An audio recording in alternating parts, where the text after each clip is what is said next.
Hello friends, ఇలాంటి problems వచ్చినప్పుడు కొంతమంది ఈ ప్లస్ చేయడము, లేదంటే ఈ డివిజన్ ముందు చేయడం, లేకపోతే ఈ మల్టిప్లికేషన్ ముందు చేసి డిఫరెంట్ వేస్‌లో దీన్ని చేయడానికి ట్రై చేస్తూ ఉంటారు.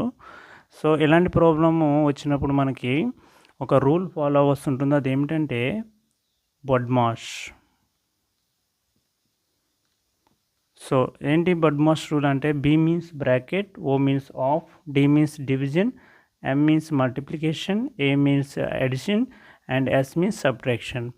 ఈ లెక్కలో మనకి బ్రాకెట్ కానీ ఆఫ్ కానీ లేదు కనుక దీన్ని స్కిప్ చేస్తాము. Next division part. What is the division part here?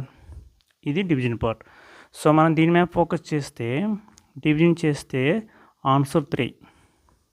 Remaining ఏం డిస్టర్బ్ చేయము, అవి అట్లానే కిందకి దించుతాం. డివిజన్ పార్ట్ అయ్యింది. Next multiplication part. ఈ పార్ట్ తీసుకుంటాం. Next adding, addition part.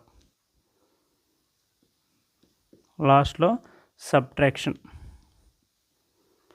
ఈ సబ్ట్రాక్షన్ పార్ట్ చేస్తే ఆన్సర్ మనకి 13 వచ్చింది.